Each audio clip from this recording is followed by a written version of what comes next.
Rekomendasi merek whey protein, Bu Dep, thank you.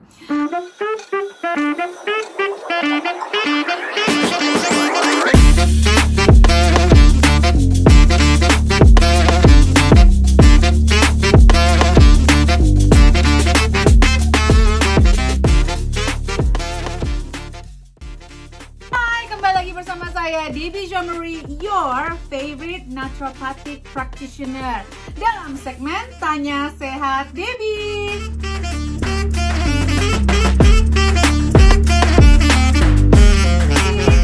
Oke teman-teman, bagi yang penasaran gimana sih caranya untuk bisa ikutan Tanya Sehat Debbie, pantengin Root of Life UK Instagramnya. Setiap weekend ada kesempatan untuk Q&A, saya jawabnya di sini, jadi jangan DM saya ya.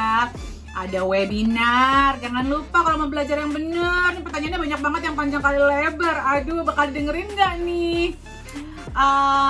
Ada juga bisa konsul pribadi sebenarnya. Tapi kalau mau belajar, bisanya nonton semua video-video yang sudah saya tayangkan loh ya. Dan jangan lupa, siapa yang nonton video akan mendapatkan hadiah giveaway. Nanti kita undi ya. Satu paket Crunchy Salad Master senilai 50 juta rupiah. Jadi jangan lupa untuk subscribe dan share video ini. Dan jangan lupa kita punya buku Naturopathy Healthy Belly, Healthy Kiddy, yang bagus banget kalau teman-teman mau jadikan sebagai hantaran hari raya buat hadiah keluarga dan teman-teman terdekatnya. Ilmunya luar biasa dalamnya, bukan hanya buat anak-anak tapi buat dari anak-anak sampai manula. Kita mulai yuk. Pertanyaan pertama dari Ibu Akisti. Ibu Akisti, rekomendasi merek whey protein, Bu Dep, thank you. Aku terus terang tidak suka menyarankan whey protein. Kenapa? Karena orang Indonesia kebanyakan intoleran terhadap produk susu sapi. Begitu, Bu. Tapi kalau ibunya udah yakin gak ada intoleran, boleh aja sih saya saranin berapa ya. Pastikan dites dulu ya, karena nanti ini kalau udah dapet whey protein biasanya banyak penyakit-penyakit tambahan. Dan banyak sekali saya menerima kasus orang-orang yang ke gym, mau bangun ototnya, minum whey protein banyak, habis itu nggak lama ginjalnya bermasalah. Hati-hati ya.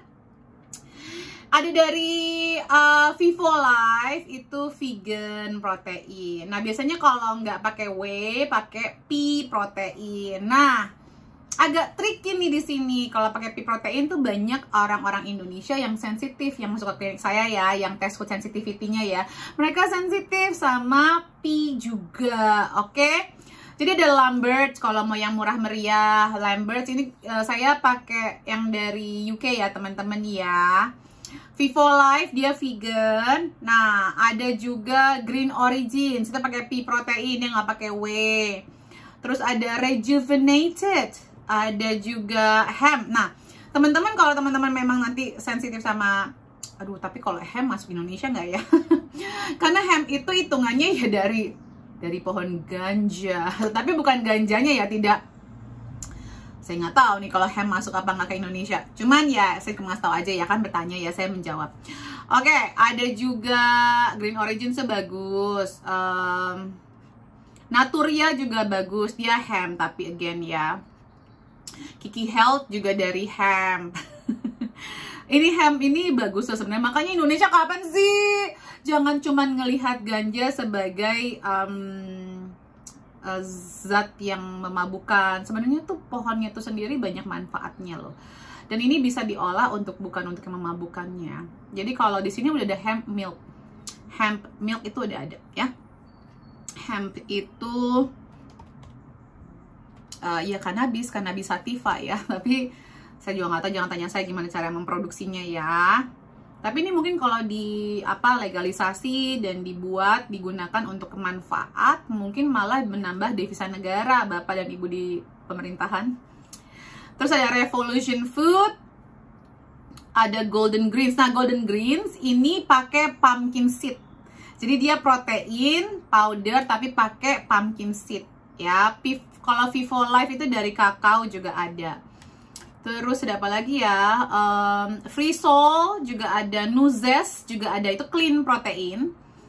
Vital plant protein juga ada Pulsin juga ada, Pulsin keto protein vanilla. Oke, oh ada Tropeaka juga, itu energy bar. Oke, that's it. Pertanyaan berikutnya. Kalau komentar kita panjangnya udah 5 menit ya. Oke, berikutnya, untuk menjaga kesehatan dari Ibu Mei Devi. Untuk menjaga kesehatan paru-paru anak bagaimana? Karena anak baru selesai pengobatan TB. Semua yang baru selesai pengobatan TB, saya menganjurkan untuk melakukan leaky gut protokol. Tapi mohon maaf, saya nggak bisa share leaky gut protokolnya di sini ya, Bu. Lebih baik sih ikutan ke salah satu kelasnya Root of Life UK. Tapi mungkin yang saya bisa bantu jawabannya untuk ibu adalah satu, tes food alerginya, sama tes food sensitivity IgG-nya, tes vitamin D-nya, tes zinc levelnya, tes zat besi sama ferritinnya. Banyak memang iya, dan ini kalau bisa dites setiap tahun. Kenapa? Karena kalau anak Anda sampai kena TB, berarti kemungkinan selama ini level-level nutrisi ini banyak kekurangan gitu, Bu, ya. Dan makanan-makanan yang mencetus peradangannya banyak. Berikutnya, Ibu Ihya _MPLUR. Bu, kenapa setelah makan pedas atau asam atau es, saya selalu sariawan banyak dan sakit tenggorokan, padahal dulu enggak?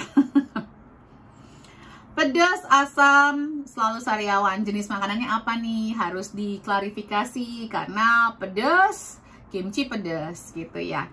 Asam, cukanya cuka apa nih gitu. Es.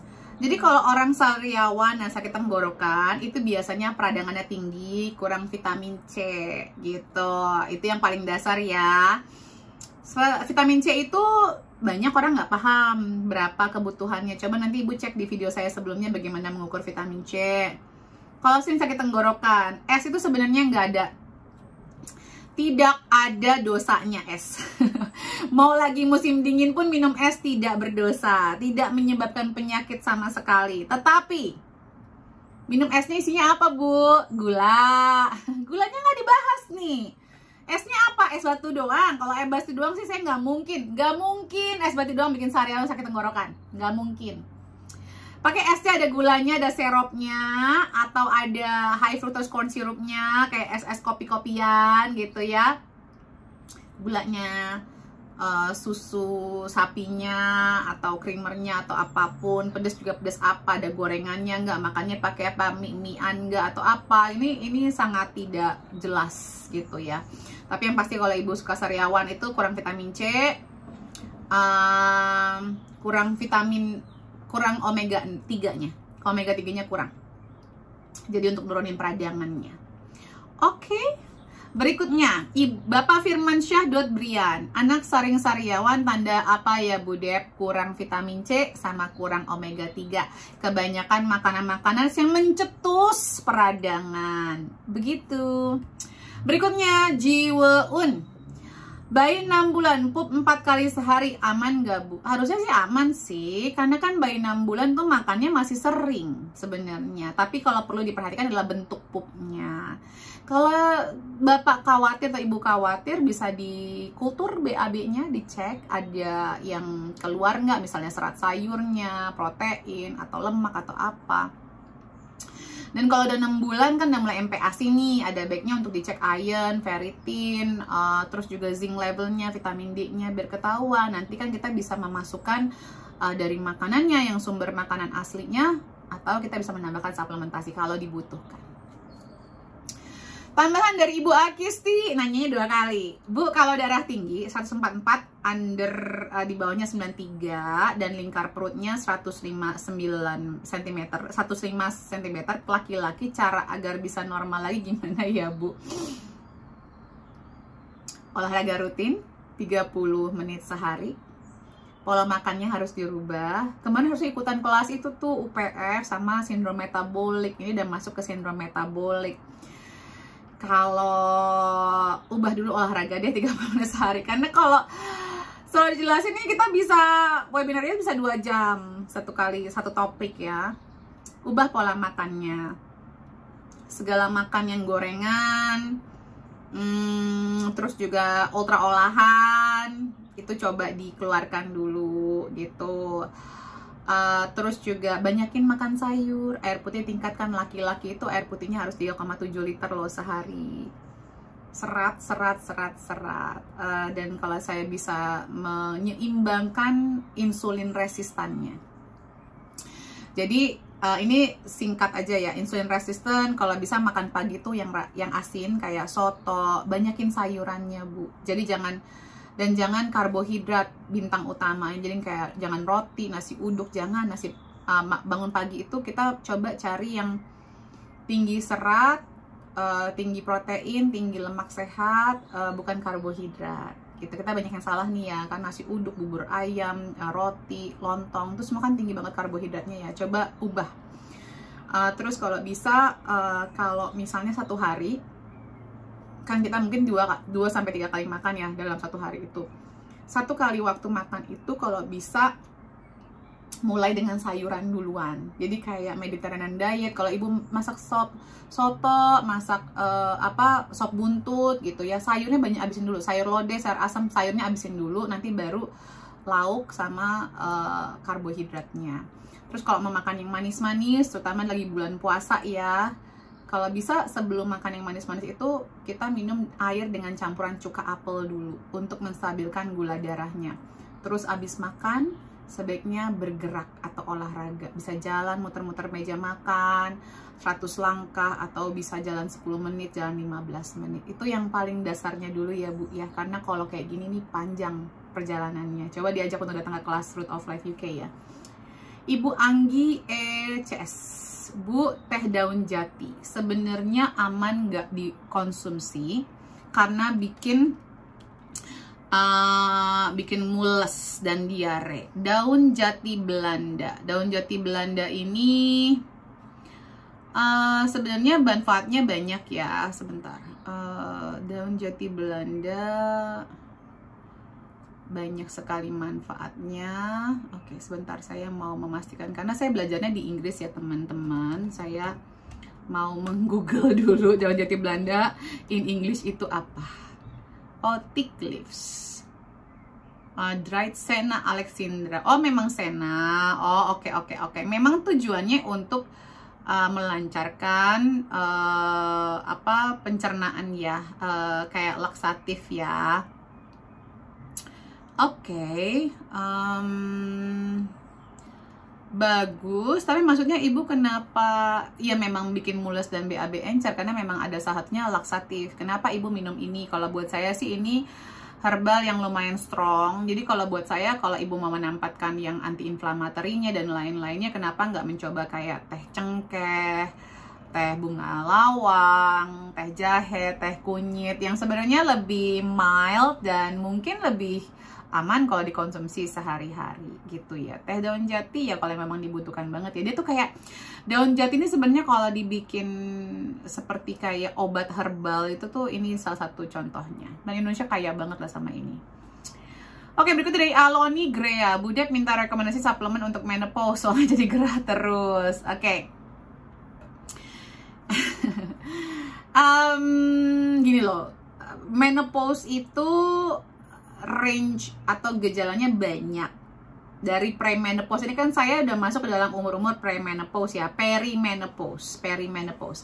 Nah, itu 15 tahun loh, bisa sampai 15 tahun sebelum menopause-nya loh teman-teman. Jadi kalau range menopause itu di umur 50 tahun, kita itu dari umur 35-an tuh udah bisa merasakan gejala-gejala perimenopause. Jadi hati-hati. Nah, ini kan gerah terus. Saya bantuin gerah terusnya dulu ya Bu, karena sebenarnya banyak Bu menopause ini tuh satu webinar sendiri ya Bu ya. Saya menganjurkan gini, Ibu kalau udah masuk ke menopause jangan fokus di karbohidrat. Banyak banget orang-orang yang seakan-akan tuh karena kebiasaan karbohidrat, kalau nggak makan karbohidrat nggak kenyang. Salah, kita tuh justru harusnya banyakin serat, sayuran, biji-bijian, kacang-kacangan, bukan kacang goreng ya, kacang-kacangan seperti Brazil nut, walnut, seperti itu. Karena kita membutuhkan hormon kita itu diregulasi dengan optimal. Nah, ini banyak dari sayuran sawi-sawian atau cruciferous vegetables gitu. Nah, kalau untuk gerah terus saya menyarankan Black Cohosh spesifik. Namanya itu herbal ya, Black Cohosh, COHOSH. Kalau rekomendasi untuk menopause sendiri ada tuh yang namanya multivitamin untuk menopause dari Wild Nutrition. Omega 3-nya harus tingkatkan. Magnesium, Bu. Magnesium tuh bikin relax gitu. Ya, tapi itu sih kalau untuk gerah terus sih coba diolahragain, latihan pernafasan sama tadi Black Cohosh. Berikutnya dari Nur_Tiala. Bu Dep, pola makan sehat untuk tumor payudara dong Bu, gitu. Nah ini juga ya sesuatu yang satu webinar sendiri. Jadi Mbak Nur, tumor payudara itu adalah diakibatkan estrogen berlebihan tidak mampu dikelola atau dimetabolisme sama tubuh kita. Jadi cara yang pertama adalah cut semua yang konsumsi makanan yang tinggi level estrogennya. Nah ini banyak salah kaprah di luar sana yang menganggap itu kayak apa sih, kedelai aja gitu. Padahal sebenarnya ada kebenarannya, karena kita tuh makan kedelai banyak banget ya, tempe, tahu hampir setiap hari ada. Tapi kedelainya sendiri tidak bersalah sebenarnya, karena kita makannya kebanyakan dan gak makan pakai sayur. Banyak sekali perempuan-perempuan sekarang dan laki-laki sekarang kanker payudara, tumor payudara tidak bukan hanya pada perempuan ya, laki-laki juga ada. Itu nggak suka makan sayur. Kenapa sih? Apakah gara-gara oknum-oknum DSA dari kecil anak-anaknya saya cuma diperkenalkan, sampai gede nggak kenal-kenal? Iya nggak sih? Nah, jadi perbanyak sayuran sawi-sawian seperti kayak kol, kembang kol, brokoli, arugula, terus juga asparagus, sawi putih, sawi hijau, banyak kan ya jenisnya ya. Itu perbanyak tuh 400 sampai 500 gram sehari. Itu berat mentah ya teman-teman kalau mau terbebas dari tumor payudara. Hindari ayam-ayam yang tidak organik, oke? Karena ayam-ayaman ini makannya kebanyakan sebelum ada kedelai-kedelaiannya. Jadi kalau ngomongin suntik hormon tuh bukan kayak disuntik aja gitu ya teman-teman ya, nggak kayak literally disuntik, ribet nyuntik ayam, nyuntik bayi aja ribet, apalagi nyuntik ayam ya kan? Lapak-lapak ntar kabur-kabur ayamnya. Tetapi pola makannya ayam ini tinggi kedelainya teman-teman, dan tinggi kandungan-kandungan makanan yang kemungkinan besar kalau kita makan ayam-ayam. Dan apa kalau Indonesia kan makan ayamnya banyak ya, semua pada ayamnya, terutama kalau makannya di luar ya kan. Jadi hindarin deh tuh kalau nggak tahu. Saya tuh kalau di Indonesia kalau saya nggak tahu ayamnya ayam organik apa enggak, saya nggak milih ayam. Saya beli kambing, saya beli ikan, saya beli bebek, seperti itu teman-teman. Terus telur juga ya, masukkan telur dari ayam ya. Terus hindarin kalau bukan organik. Daging-dagingan juga itu hindarin. Terus makanan yang digoreng, terus juga susu komersil, hindarin. Itu bisa menimbulkan ada yang namanya growth hormone teman-teman. Growth hormone lah, kita ngapain kalau udah 25 tahun ke atas udah nggak perlu tumbuh lagi, nanti tumbuh-tumbuh yang gak jelas seperti tumor payudara ini. Itu sih salah satunya, itu yang pertama ya. Dan kalau mau dibahas 1-2 jam, nanti bisa tonton nggak? 2 jam sendiri. Ikut kelasnya ya di Root of Life UK, banyak kelas-kelas naturopati yang sangat bermanfaat buat teman-teman semua. Oke, kalau gitu kayaknya sebenarnya sudah selesai nih. Ya, semua sudah selesai. Thank you so much untuk perhatiannya. Sampai jumpa minggu depan. Jangan lupa untuk di-subscribe dan di-share kalau ini bermanfaat. Salam sehat selalu. Sarangi.